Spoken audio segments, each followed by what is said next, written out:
캘리포니아에서 참 오랜만에 비를 보는 것 같습니다. 비 보니까 또 참 좋으네요.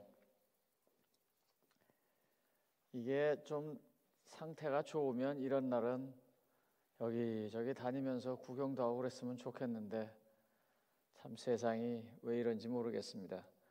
그래도 아무튼 이 메마른 땅에 비를 주신 하나님께 감사한 마음으로 오늘 하루를 또 보내고자 합니다. 오늘도 비가 오고 내일도 비 올 가능성이 굉장히 있어서 우리가 이 패디오 아웃사이드에서 예배 드리려고 했던 첫 예배, 일요 새벽 예배는 다음 주일로 미루도록 하겠습니다. 그래서 내일은 그냥 온라인에서 방송으로 시청 예배를 올리오니 내일 교회 오시는 일이 없었으면 합니다. 똑같이 그냥 방송으로 나가겠습니다.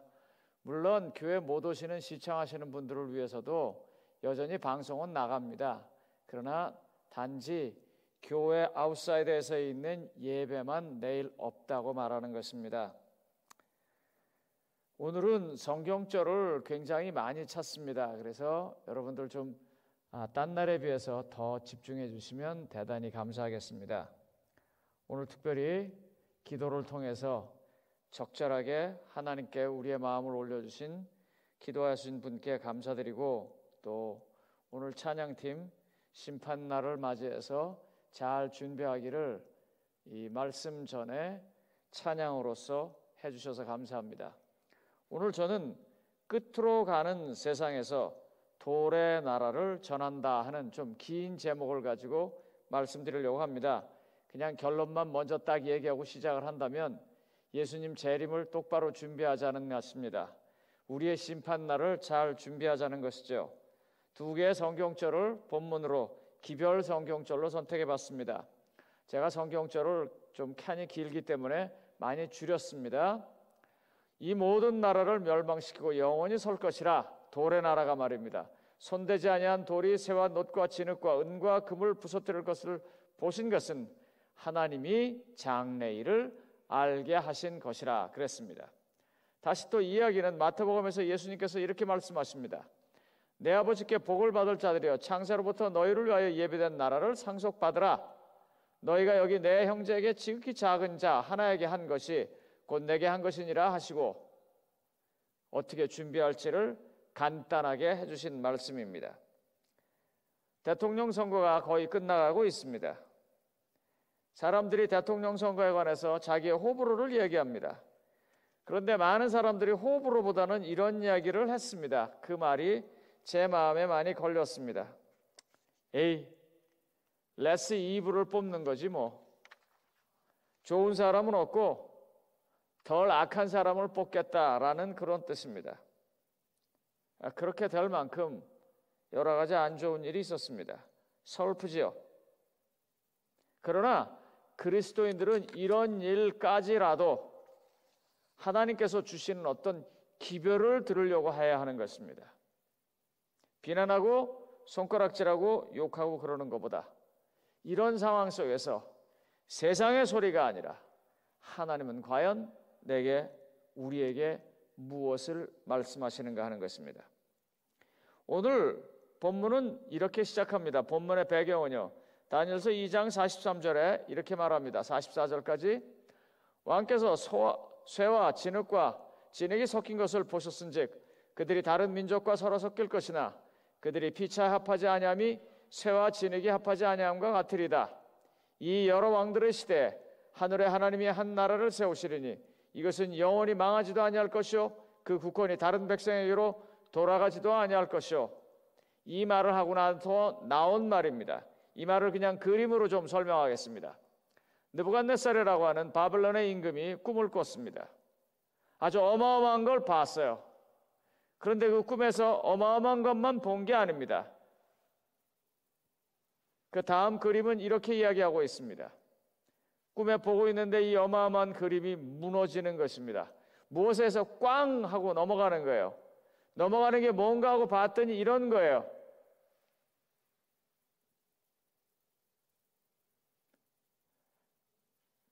그 전에 사진이 있습니다.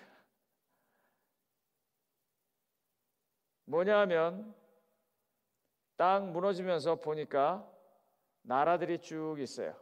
그런데 애석하게도 이걸 하고 난 다음에 다 잊어버렸어요. 뭐 어마어마한 건 꿨는데 다 잊어버렸어요. 그래서 답답해서 이제 모사들을 불러놓고 이야기하고 그 이야기한 내용을 성경이 기록한 것입니다. 맨 마지막에 그림은 이렇게 나와 있습니다. 땅 하고 부서졌는데 부서진 것이 큰 돌이 와서 친 거예요. 저렇게 부서져 가지고요. 그것을 성경 본문이 설명한 것입니다. 도리어 이 모든 나라를 쳐서 멸망시키고 영원히 설 것이라. 손대지 아니한 돌이 산에서 나와서 쇠와 놋과 진흙과 은과 금을 부서뜨린 것을 왕께서 보신 것은 크신 하나님이 장래일을 왕께 알게 하신 거리라. 여기까지는 여러분들 잘 아실 겁니다. 성경은 예언이라는 형식을 통해서 우리들에게 변해가는 세계 제국들, 그리고 그 변하는 것의 의미가 무엇인지 해석해주고 있는 것입니다. 첫째로 그것은 이렇습니다. 세계가 하나님의 주권 안에 있다는 것입니다. 장래일을 말하면서 그가 말하는 것이 뭐냐면 세계가 하나님의 주권 안에 있다는 것입니다. 두 번째로 그 세계는 결국은 하나님의 나라인, 도래하는 하나님의 나라인 돌나라에 의해서 멸망한다는 것입니다. 그리고 세 번째로 그 국가들은 갈수록 군사적인 그런 힘은 강해지지만 도덕적이고 어떤 이 진리의 가치에 있어서는 점점 더 타락해져 간다는 것입니다. 오늘날 도대체 나라의 대통령을 하겠다는 사람들이 저 정도밖에 안 되는 사람들이 곳곳에 있습니다. 그리고 그런 사람들을 뽑아야 할 만큼 사회는 나빠져 가고 있습니다. 그들의 지도력 그리고 그들의 가치관이 점점 나빠지는 것입니다. 그러나 성경은 그런 것에 집중하지 말고 이와 같은 현상을 본다면 이것 또한 하나님의 나라가 우리에게 임할 것을 기대하고 준비하라는 것이 성경의 기별입니다. 그냥 제가 간단하게 서론을 좀 더 하겠습니다. 미국이라는 나라의 세계적인 명칭이 바뀌어가고 있습니다. 옛날에 미국 하면 사람들이 아메리칸 드림 그랬습니다. 옛날에 사람들이 미국 하면 리딩 컨트리, 월드 리딩 컨트리 그랬어요. 그런데 어느 때서부턴가 미국 하면 패권 국가. 뭐 이 말이 쓰기에 따라서 조금 다릅니다만 이게 조금 바뀌었어요. 헤게모닉 파워, 월드스 솔로 슈퍼 파워. 사실 이 패권 국가라는 말은 1968년에 중국의 신화사 통신이 제일 먼저 쓰기 시작했습니다. 미국을 향해서 이 부정적인 사고를 불어넣기 위해서 썼을 것입니다. 존스 홉킨스의 마이클 만델륨이라는 교수님이 그의 저서에서 이런 글을 남겼습니다. 거대한 국가의 사례, 21세기에 있어서 세계 정부로서의 미국의 행동이라는 책에서 이런 몇 가지 얘기를 했어요. 핵무기가 위험한 정권들이나 단체들에게 넘어가지 못하도록 방지하는 역할을 미국이 주도하고 있다. 그래서 미국은 세계에서 필요한 나라이다. 미국은 자국의 통화인 달러가 국제통화로 통용되도록 함으로써 국제적인 상거래 기본 틀을 안전하게 지켜주고 있다.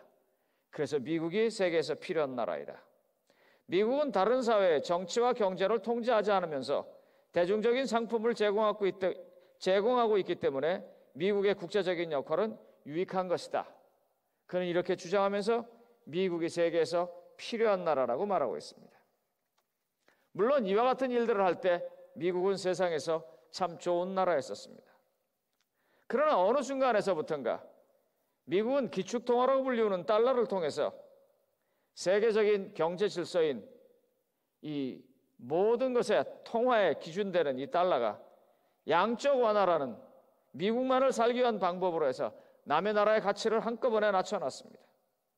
미국은 그동안 글로벌 밸류 체인에 해당되는 석유를 퍼내면 그걸 가지고 팔고 그것으로 자동차를 움직이고 하는 소위 제품과 부품의 원래 조달과 생산, 유통, 판매 이라는 모든 과정들을 세일가스를 만들어내면서 많이 흔들어놨습니다.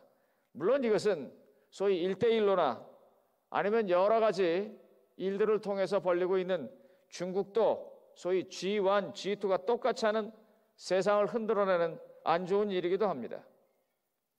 그러나 무엇보다도 중요한 것은 강해진 힘만큼 세상을 도덕적으로 이끌기 위해서, 세상을 진리로 이끌기 위해서 노력하지 않는다고 하는 것입니다. 금에서부터 시작한 나라가 철까지 내려오고 철까지 내려온 그 나라가 철만도 못해서 진흙이 섞여 있는 세상으로 가는 것을 보여주는 것입니다. 그러나 성경은 이와 같은 이야기를 하는 것은 다른 것이 아니라 이제 곧 하나님의 나라가 온다는 이야기를 하는 것입니다. 다시 말하면 이 기별의 목적점인 예수님의 재림을 향해서 세상이 가고 있으니까 그 재림을 준비해 달라고 하는 것입니다. 그런 것을 머릿속에 두고 다니엘서 2장 44절로 45절을 다시 읽어보겠습니다. 이 여러 왕들의 시대에 하늘의 하나님이 한 나라를 세우시리니 이것이 이 모든 나라를 쳐서 멸망시키고 영원히 설 것이라. 손대지 아니한 돌이 산에서부터 나와서 새와 놋과 진흙과 은과 금을 부서뜨린 것을 왕께서 보신 것은 크신 하나님이 장래일을 왕께 알게 하신 것이라. 이런 것들은 장래에 무슨 일이 일어날지를 알게 하려고 기록한 것입니다. 이 일이 끝나고 난 다음에 뭐가 있었습니까? 돌이 날라왔고 그 모든 세계 제국은 무너졌습니다. 예수님의 재림을 성경이 말하고 있는 것입니다.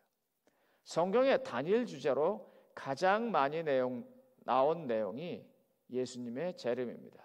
학자마다 견해가 다르지만 어떤 사람은 성경의 2페이지에 한 번은 나온다 그래요. 예수님 자신이 재림에 대해서 이렇게 언급을 했습니다. 내가 너희를 위하여 처소를 예비하라고 하노니 가서 너희를 위하여 처소를 예비하면 내가 다시 와서 너희를 내게로 영접하여 나 있는 곳에 너희도 있게 하리라. 다시 예수님께서 이렇게 말씀하셨습니다. 예수께서 이르시되 이후에 인자가 권능의 우편에 앉아 있는 것과 하늘 구름을 타고 오는 것을 너희가 보리라 하시니, 요한복음과 마태복음에서 하신 말씀입니다. 다시 예수님이 이와 같은 재림에 관해서 천사들이 이렇게 말했습니다. 사도행전 1장 10절로 11절입니다. 올라가실 때 제자들이 하늘을 쳐다보고 있는데 흰옷 입은 2사람이 저희 곁에 서서 가로되 갈릴리 사람들아 어찌하여 서서 하늘을 쳐다보느냐. 너희 가운데서 하늘로 올려오신 이 예수는 하늘로 가심을 본 그대로 오시리라. 또한 베드로는 이렇게 언급을 했습니다. 베드로후서 3장 10절입니다. 그러나 주의 날이 도둑같이 오리니 그날은 하늘이 큰 소리로 떠나가고 물질이 뜨거운 물에 풀어지고 땅과 그 중에 있는 모든 일이 드러나리라. 그리고 사도 바울이 다시 이렇게 언급합니다. 데살로니가전서 4장 16절 17절입니다.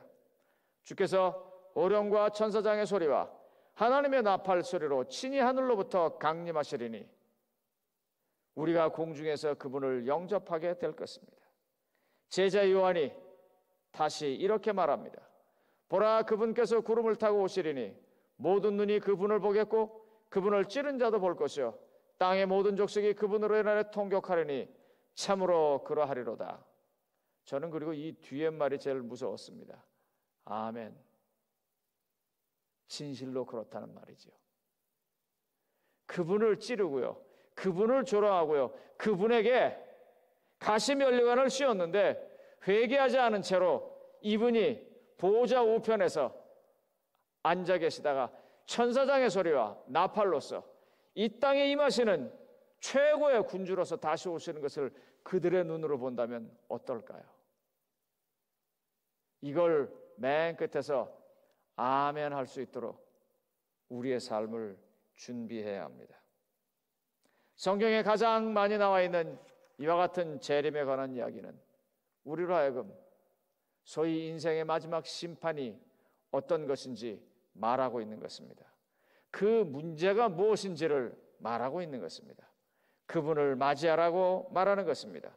점점 가치가 떨어져가는 그런 사람들이 대통령 하겠다고 나서는 세상, 도덕의 기본조차도 갖추지 못해서 수치스러워할 텐데도 뻔뻔하게 나타나는 사람들, 충분히 비난할 수 있고 충분히 손가락질할 수 있지만 그리스도인들은 그런 것보다는 그런 것조차도 이 속에서 나타나는 하나님의 기별은 무엇인가를 찾아봐야 할 것이고, 그것은 바로 이렇게 연약해지는 나라에서 도울의 나라가 임하면서 예수 그리스도께서 재림하실 것이라는 것입니다. 크리스천 투데이 영국판에는 이런 얘기가 있습니다. 예수 그리스도의 재림은 공포가 아닌 축복의 근원이다. 예수님께서 이 땅에 계실 때 이미 모든 것들의 온전한 구속과 영광을 위해 다시 오시는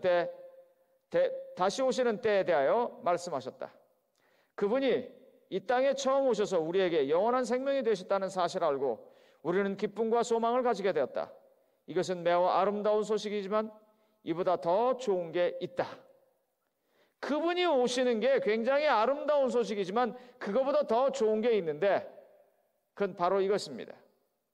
최고의 소식은 예수 그리스도께서 깨어진 이 땅에 모든 것을 회복하고 바르게 하시기 위해서 다시 오신다는 것이다 그랬어요.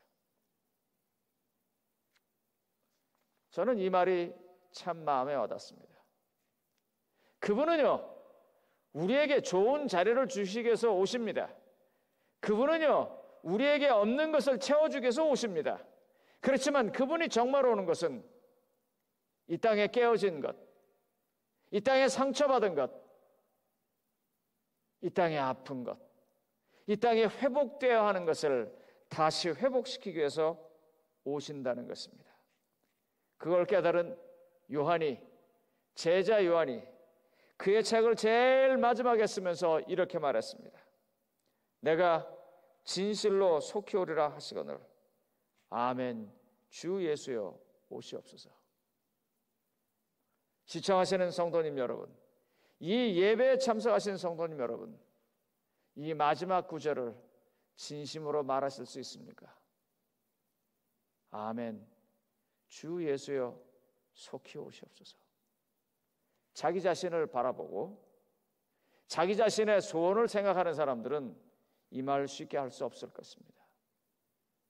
그렇지만 예수 그리스도의 십자가의 은혜와 보혈의 공로를 통해서 깨어지고 상처받은 사람들이 회복되어지고 끊어진 것들이 다시 연결되며 우리 다 함께 모여갈 수 있는 그런 나라를 자기 마음속에서 진심으로 원해서 하나님의 은혜에 감격하게 사는 사람이라면 아멘 주 예수여 속히 오시옵소서라고 고백할 수 있을 것입니다. 저는 이와 같이 긴 서론을 하고 이제 아주 짧게 결론으로 들어가고자 합니다. 바로 그것은 뭐냐면 어떻게 우리가 예수 그리스도의 재림을 올바르게 준비하냐 하는 것입니다. 우리는 꽤 오랜 시간 동안 예수 그리스도의 재림의 시간, 소위 말하는 타임테이블, 시간표를 많이 공부했습니다. 시험 보는 날짜가 언제인지를 많이 공부했습니다. 그러나 우리는 그것보다 더 많이 공부해야 할 것이 그 시험 보는 날에 나올 문제가 뭐냐 하는 것입니다. 어떻게 예수 그리스도의 재림을 준비할 수 있을까요? 창세기 5장 24절은 이렇게 말합니다. 창세기 5장 24절입니다. 에녹이 하나님과 동행하더니 하나님이 그를 데려가심으로 세상에 있지 아니하였더라. 에녹은요 살아서 그 재림을 준비하고 갔어요. 그런데 그가 어떻게 그 재림을 준비했냐면 하나님과 동행했기 때문에 갔다고 그랬어요. 예수 그리스도의 재림을 준비하기 위해서 하나님과 동행하셔야 합니다. 자, 하나님과 어떻게 동행해야 할까요? 요한복음 14장 8절로 9절에 보면 예수님께서 이렇게 말씀하셨습니다. 요한복음 14장 8절로 9절입니다. 빌립이 이르되 주여 아버지를 우리에게 보여주옵소서. 동행을 하려면 아버지를 알아야 할 거 아니에요. 누군지도 모르고 어떻게 찾아가겠어요. 그래서 예수님이 말씀하시니까 아버지를 보여달라 그랬어요. 그리하면 족하겠나이다. 예수께서 이르시되 빌립아 내가 이렇게 오래 너희와 함께 있을 때 내가 나를 알지 못하느냐? 나를 본 자는 아버지를 보았거늘. 나를 본 자는 아버지를 보았거늘 어찌하여 아버지를 보이라 하느냐? 성도님 여러분, 하나님과 동행하시고 싶으시면, 동행하시려면 예수님을 보아야 합니다. 삶 속에서 예수님을 보아야 합니다. 우리의 삶 속에서 예수님이 보여져야 합니다. 아마 이제 이쯤 되면 여러분들은 당황하기 시작할 겁니다. 야, 그거 어떻게 하지? 목사님, 그거 좀 보여줘 보세요. 네, 그러려고 왔습니다, 지금. 기도하고 우리의 삶에서 예수님을 본 사람들을 이야기하려고 왔습니다.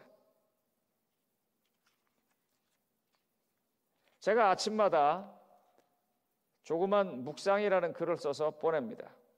제 친구들에게도 보내고 우리 성도님들에게도 보냅니다. 그리고 제게 성경 공부를 배운 사람들 아니면 저와 가까운 사람들에게 또 그것이 제 나름대로 필요하다고 생각하는 사람들에게 보냅니다.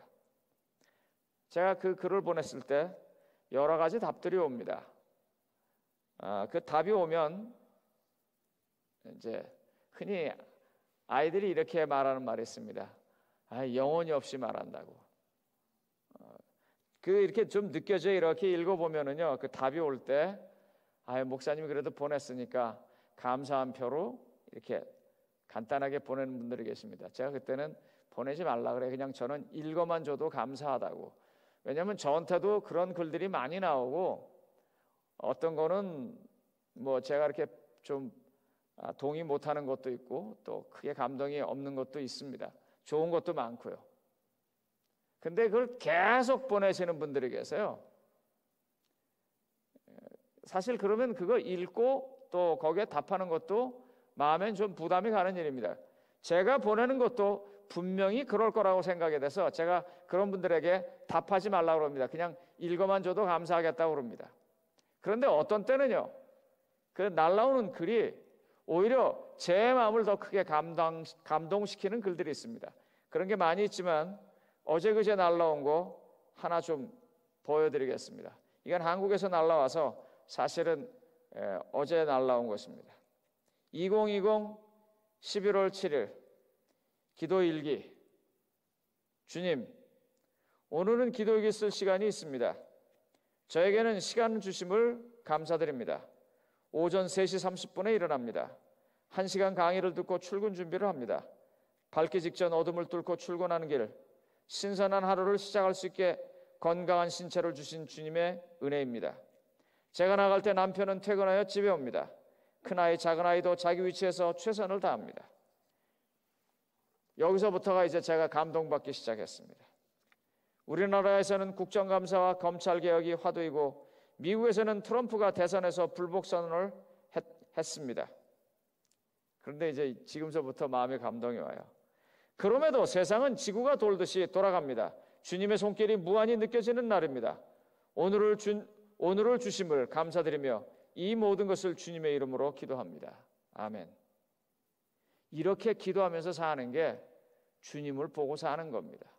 뭐 복잡한 거 아닙니다. 이 세상 그대로 다 돌아갑니다. 선거하는 사람 선거하고, 정치하는 사람 정치하고, 싸우는 사람 그대로 싸우고, 도둑질하는 사람 그대로 도둑질하고, 그러는 속에서도 예수님을 보면서 사는 것입니다. 3시 반에 일어나서 나가는 그런 삶이 얼마나 고달프고 힘들겠습니까? 그래도 그날을 주신 하나님을 감사하고, 왜냐하면 예수님을 볼 수 있으니까요. 다음에 그림 하나 좀 보여드리겠습니다. 이거는 오이김치입니다. 한 집사님이 교인이 50명도 안 되는 작은 교회에서 성도님들과 함께 매번 이렇게 김치를 만들어서 어떤 때는 50사람, 어떤 사람은 60사람 그런 가정에게 돌립니다. 다음 그림 또 봐주세요. 이건 또 다른 김치입니다. 그래가지고 이 소문이 전해져서 주변에 있는 한인 마켓에서 얼마든지 야채를 가지고 와서 봉사하라고. 그래서 양껏 가져오셔서 주변에 있는 사람들에게 사랑을 나눠줍니다. 교회 나오라는 말도 안 하고 무슨 말도 안 하고 그냥 줍니다. 힘들고 어려운 사람, 정이 굶주린 사람들에게 줍니다. 이렇게 사는 게 예수님을 보는 삶이고 예수님이 보여지는 삶입니다. 이렇게 살다가 주님 오실 때 맞이하는 것입니다. 어디 뭐 싸들고 가려고 제발 생각 좀 하지 마시고 뭐 이상한 거 열심히 잡수셔갖고 뭐 변하려고 그런 생각 좀 하지 마십시오. 그냥 삶에서 자연스럽게 하는 것입니다. 그때 예수님이 보여지는 것입니다. 유별나고 독특한 사람이 아니라 보통 사람인데 하나님의 사랑이 있는 사람으로 살아가기 시작할 때 예수가 보여지는 것입니다. 마태복음 25장 34절과 40절은 이렇게 말합니다. 그때 임금이 이르시되 내 아버지께 복받을 자들이여 나와 창세로부터 너희를 위하여 예비된 나라를 상속받으라. 임금이 이르시되 내가 진실로 너희에게 이르노니 너희가 여기 내 형제 중에 지극히 작은 자에게 한 것이 곧 내게 한 것이라. 지극히 작은 자에게 왜 합니까? 받을 게 없는 사람에게 왜 합니까? 아무것도 되돌아올 것이 없는데 왜 합니까? 그냥 하고 싶어서 하는 것입니다. 그냥 그의 삶이 주고 싶어서 주는 것입니다. 부모가 자식에게 뭐 줄 때 기대하고 줍니까? 그냥 주는 거예요. 사랑이 그냥 흘러나와서 주는 거예요. 하나님은요, 그렇게 사는 사람들, 그런 사람들을 데리러 오신다 그랬습니다. 그렇게 살 때 예수가 보여지는 것이고 예수와 같아지는 것이고, 그래서 하나님은 그런 사람들을 데리러 온다고 말씀한 것입니다. 이렇게 사는 것이 주님을 맞이하는 것입니다. 시크고 경전에는 이런 말이 있다고 합니다. 가진 것을 이웃과 나누고 바르게 살면 다 하늘나라에 간다. 가진 것을 이웃과 나누고 바르게 살면 다 하늘나라에 간다. 성도님 여러분, 진리는 복잡한 게 아닙니다. 진리는 자연스러운 거고요. 그래야 진리가 오래 갑니다. 예수님의 재림을 준비하는 것은 복잡한 것이 아닙니다. 내 삶의 일상 속에서 하나님과 동행하며 그분의 뜻을 아는 대로 작게나 크게나 내게 주신 만큼 나누면서 살아가기 때문에, 나 때문에 예수님이 보이기 시작할 때, 그때 바로 예수님의 재림을 준비하는 것입니다. 내가 뭘 해야 하는지 내 마음속에서 작은 음성으로 들리는 것, 그걸 좀 들으십시오. 이것저것 보면서 비난하시고 싶고 이것저것 보면서 손가락질을 하고 싶은 거 이제 다 치워버리시고 내 가슴 속에서 오직 하나님만을 바라면서 하나님께서 내게 조용히 말씀하시는 그것, 그대로 하는 것이 정답을 쓰는 것입니다. 그렇게 하는 것이 하나님의 얼굴을 보는 것이고 그분과 함께 동행하는 것입니다. 그와 같은 일을 할 때 돌의 나라가 우리에게 올 때 그 나라를 만나서 반갑고 기쁘고 함께 갈 것입니다. 이렇게 사는 게 주님의 나라입니다. 로말린더 대학에서 의학을 공부하고 의사가 되고자 노력했습니다. 그리고 의사가 되었습니다. 의사가 되고 난 뒤에 하나님께서 주신 뜻이 무엇일까 생각하고 사역을 시작했습니다. 그래서 아주 중요한 사역, Ambassadors for Sustained Health라고 하는 그런 케냐의 선교 사역을 시작했습니다. 우리 한국 학생이 시작한 것입니다. 10년 이상 이 비영리 단체를 이끌어왔습니다. 그리고 이 학생이 이 비영리 단체가 계속 유지될 수 있도록 기도해달라고 저한테 부탁을 했습니다. 제가 기도하고 있습니다. 제가 이 일을 위해서 기도하고 준비하는 게 제가 재림을 맞이하는 일입니다. 왜요?